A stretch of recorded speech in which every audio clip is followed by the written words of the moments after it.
Alright, what is good, ladies and gentlemen? It is the Master Reviewer back again with another review, and tonight we are doing a review for the Pirates. I call it Band of Misfits because that is what the American name is, but it is also, I think originally it's called The Pirates in an Adventure with Scientists. So this is the final Aardman film that I have to review, and yeah, so The Pirates Band of Misfits. This is a rewatch for me. It is actually one of my favorite Aardman films, and so no further background really other than that, so let us just get into it, starting off with the plot slash adventure. The plot slash adventure of the film is that basically it follows this band of pirates, this pirate crew led by the pirate captain, who is the leader of the pirate crew, but he is like not really a well-respected pirate. There's like a bunch of, there's like this place, Blood Island, and there's like a lot of pirates there, and no one really respects the pirate captain. He hasn't really accomplished much in his career. Like, he goes on a lot of adventures, but he doesn't really have much to show for it. So then when there is a competition, Pirate of the Year, he enters the competition basically, but then no one there really, here you have, for example, let's see here, the Cutlass Liz and the names are kind of good here, Black Bellamy, along with, there was another one, Pegleg Hastings. Yeah, so these are all like well-known pirates that all kind of make fun of him because he's never won the Pirate of the Year competition, and so he really wants to prove himself and like get respect from his fellow peers. So he ends up trying to find gold on a bunch of ships, but he fails to do so. But then eventually he runs into the ship with Charles Darwin, and Charles Darwin, obviously being a scientist and stuff, he sees that the pirate captain has a dodo, and he says like, hey, you can, he basically says like, if we can go to this competition for scientists, and then you can get like a lot of untold riches and stuff. And so the pirate captain realizes that this is his opportunity in order to make a name for himself. So they end up, the pirate captain along with the crew, they end up entering the competition and submitting Polly, which is the name of his dodo, and they submit Polly for the competition, and then they end up winning because it's like a huge discovery and stuff.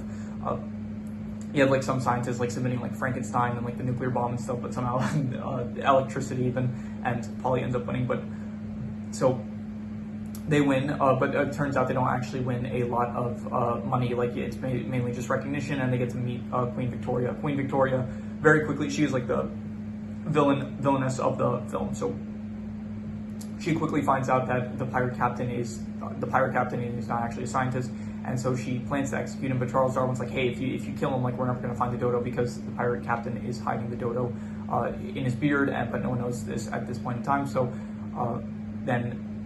basically then the pirate captain ends up meeting with Queen Victoria, and well, before that happens, technically Charles Darwin, he like tries to, also early in the film, he tries to steal the dodo. He's basically trying to like have the dodo for himself to give to Queen Victoria. But Queen Victoria, her ultimate goal is to basically just, she's part of this like evil society that they basically cook exotic animals in order to cook them for the sake of cooking them, because exotic foods or whatever.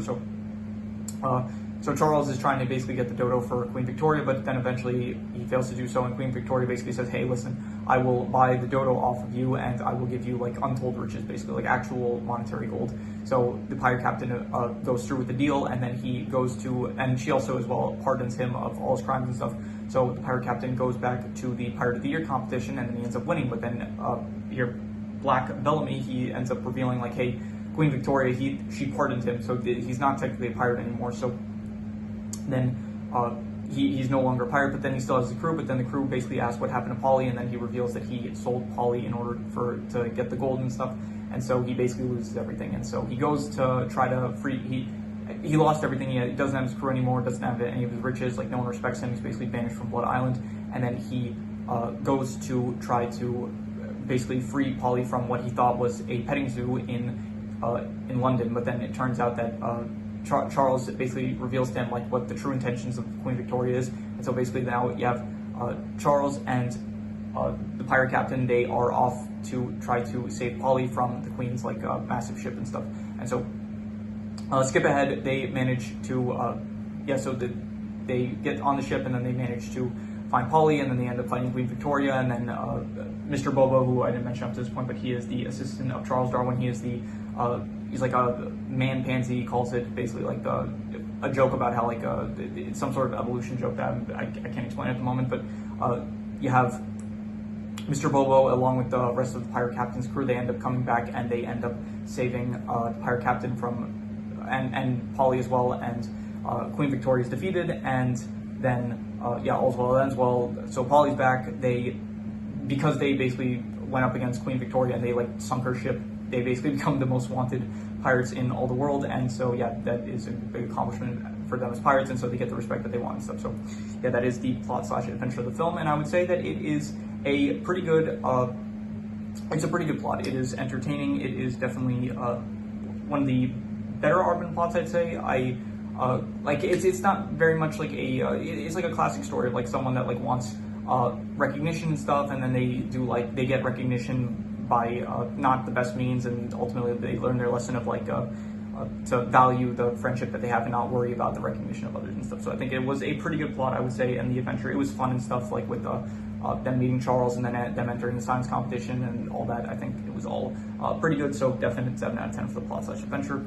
In terms of the characters, I thought that I think all the voice actors are great. You have a lot of good ones. You have Hugh Grant, you have Martin Freeman as the number 2, who is the pirate captain's assistant. You have, I said Hugh Grant as the pirate captain. You have as well, all the voice actors do a good job. You have as well David Tennant as Charles Darwin, and other voice actors that I don't really know their names off the top of my head. So like their names are listed here, but I probably heard them and stuff before, but I don't recognize the voice actor's name. So overall, I think all the voice actors did a good job, and the characters themselves, I think the pirate captain is a very good lead to follow along to. He is entertaining. Number 2, he's not the most interesting. He's kind of very bare bones, basic, like second in command, but not really the most interesting character to follow along to. Charles Darwin, I don't really like him at first, because at first he's kind of like very cowardly. He's just trying to basically manipulate the pirate captain and trying to steal Polly away from him. But I do actually like him, like once after the petting zoo scene where Charles basically reveals to the pirate captain what happened to Polly, and then they kind of team up, and after that I do like Charles Darwin beyond that point. So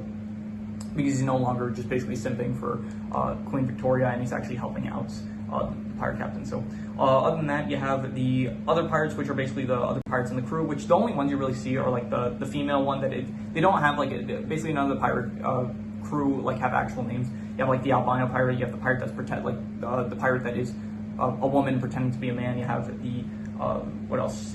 Some of these, like some of them have just like really weird names. You have like the pirate who likes sunsets and kittens. You have, I think it was called the pirate with gout or something like that. And yeah, they're all fine. It's like you only really see 3 of them throughout the entire movie, which is like the female pirate, the albino pirate, and the pirate with gout, I think it was. So yeah, they're all fine. It's just that none of them really, they don't really do too much. They're kind of just like in the background. You do have the rest of the pirates, which is like, the Pirate King, which by the way, I didn't I saw this film like years ago, and then I saw One Piece, and now I'm rewatching this film. So a lot of I didn't realize how common it was in media for like pirates to have kings and stuff. So yeah, anyway, so the Pirate King, he was fine for like the bit he was in. You had Pegleg Hastings, Cutlass Liz, and Black Bellamy, who they're just kind of meant to like be characters that make fun of the pirate captain in order to like give him motivation to, I don't know, achieve his goals, I guess. So overall, the characters, I would say the characters are I'd go with like between a 6.5 to a 7. They're between like good and pretty good, I'd say. And I will be I think I'll be harsh and just give it like a 6.5. I'll say that they're good. I think that like probably the pirate captain, he is probably the best character, and he is probably much better than most of the rest of the characters. Queen Victoria as well, she's like a pretty bare bones villain. Like she's not that, her whole thing is that she just doesn't like stuff from the past. Like she says like her whole reason for hating pirates is because they're so like old fashioned and stuff, and she's trying to like she's trying to eat exotic animals for, I don't know, she doesn't really give an explanation for why, probably because of the I don't know, she's really into like stuff from the past, and specifically wanting to like kill them and stuff. So kind of a one note, not really not a very deep villainess. So yeah, in terms of these settings, I thought all the settings are good. You have like the pirate ship itself, you have the actual waters and stuff, you have Blood Island, which is you know, pretty nice. You have England, I guess London itself. It's all like I'd go like a 6 out of 10. It's like above average. It's not the most impressive settings or anything, but you know, it's all good for the movie in terms of the pirate areas and the pirate theme and stuff. So in terms of the art style, I would say the art style is a 6.5. I'd say it is a good art style. It's nice. It's like classic Aardman, like Aardman with each of the films. Like none of the art styles really to change too drastically. It all kind of has its own. It's more so like you have Aardman, and then they usually just like pick a theme for the art style, and then that's what they go with. And I think the pirate theme works in the Aardman style pretty well. So I'd say it's a good style. I'd give it so. In terms of the comedy, I would say that the comedy, it was very good, honestly. So 7.5, there were a lot of good jokes, I thought. Like when the pirate captain is saying, like, when he's getting statistics wrong, where he's saying, like, I've lost all these other competitions, so that means my chances of winning this competition are, like, dramatically higher, along with other ones with, you know, so, some of the stuff with, like, Mr. Bobo is pretty good with, like, his cards and stuff, and I thought that there were a lot of pretty good, clever jokes, I thought, so definite 7.5 for the comedy. In terms of the speciality, which is like all the pirate stuff, I would say probably I would give it like a.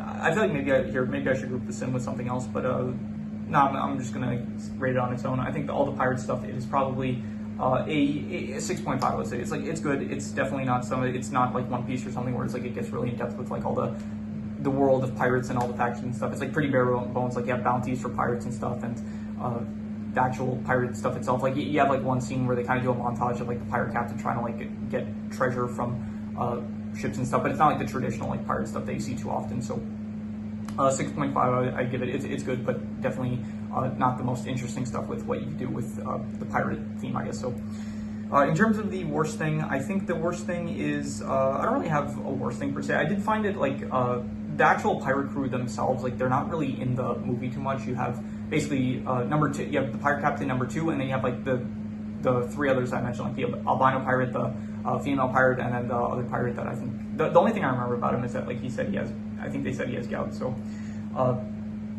and other than them, like the rest of the crew you don't really see except for like maybe the beginning, the opening scene, but after that you don't really see the rest of the crew. So it is a bit of a shame that you just don't, like there is a pretty big emphasis about like the pirate captain and him like betraying his crew, but it feels like you don't really see too much of the rest of the crew. So I will say the worst thing is probably, I don't usually use this as a category. I said like I don't really use the underutilization of characters as a negative, because sometimes characters are just not meant to be written as like highlights of a movie or something. And so you know, and I'm not going to rate that as the worst thing because I don't like rating that as the worst thing, but it is just a bit of a shame that like some of the characters felt kind of underdeveloped, it feels like, as well as like the other pirates that are making fun of the pirate captain. It does feel like they're kind of just in the background and they're not like prominent characters or whatever. So but for the worst thing, I will just reuse the worst score, which was the settings, which I give a 6. So I'm just going to reuse another 6 for the worst thing. So a 6 for the settings, above average. In terms of the best thing, I'm going to say probably the pirate captain. I think that the pirate captain, his character is, I would say it's great. It's a great character. I did like his character a lot, so definite. I would give an 8 for the pirate captain. Definite, great protagonist, and yeah, very good to follow along to. Any extra notes that I have? The montages were good. I like the montage. There was surprisingly good music in this, like kind of like a rock, like I'm assuming English rock kind of music that they had going on, which was pretty good.